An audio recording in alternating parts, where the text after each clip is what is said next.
Hi, I'm Sean O'Brien and I'm a Michigan estate planning attorney. Lately, I've been getting a lot of questions about ladybird deeds. First, some background. What exactly is a ladybird deed? No, not that kind of ladybird.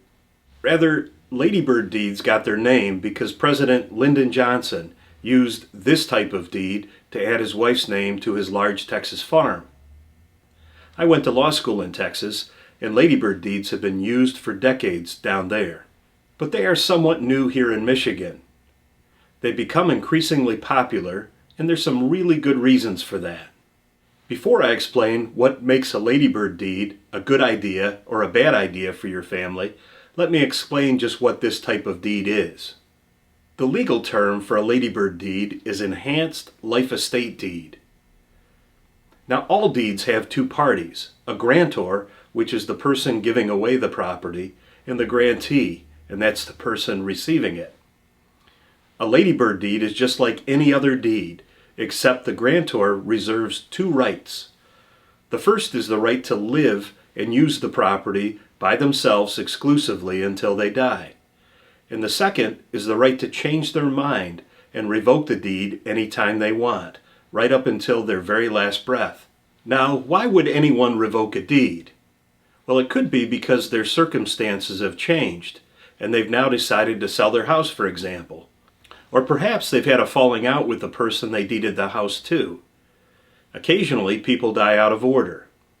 In any case, the grantor can change their mind, and that's what makes a ladybird deed special. So what's good about a ladybird deed? Well, it's a simple, affordable way to avoid probate on your house, which is a huge advantage for most people. The other advantage is that if you go into a nursing home and seek Medicaid help, your house just might be protected if you've done a ladybird deed. Now, there's a 5-year look-back requirement, and you need to be careful because Michigan courts have never ruled on the effectiveness of a ladybird deed when applying for Medicaid. So then what's bad about ladybird deeds? I actually have 5 issues with them here in Michigan. First, let's say you have more than one child. You're going to have to decide whether to deed the property to one or more of your children. And understand, you're creating a forced partnership between them. They're going to have to agree on when to sell the house and for how much to sell it for. Now, I came from a big family, 8 children. We rarely agreed on what was for dinner, let alone going through the steps to sell a house together.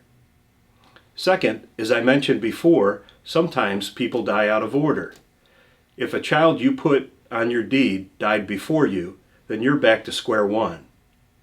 The third issue is that after you've died, and let's say you've added all 3 children's names on your deed, and one goes through a divorce or a bankruptcy, your house is now entangled in that child's legal mess.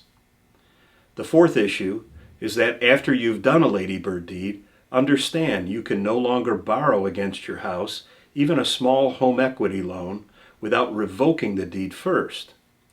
And the last issue I have with ladybird deeds is that they're being sometimes used here in Michigan as a cheap, quick alternative for a living trust. I strongly believe that a trust offers far more protection for most families. So as you can see, ladybird deeds have some upsides, but they're not for everyone. Regardless, before you do anything, it's important to talk to someone who understands these issues and can help you craft the right plan for you and your family. I'm attorney Sean O'Brien, and thank you. Oh, and thank you too, Ladybird.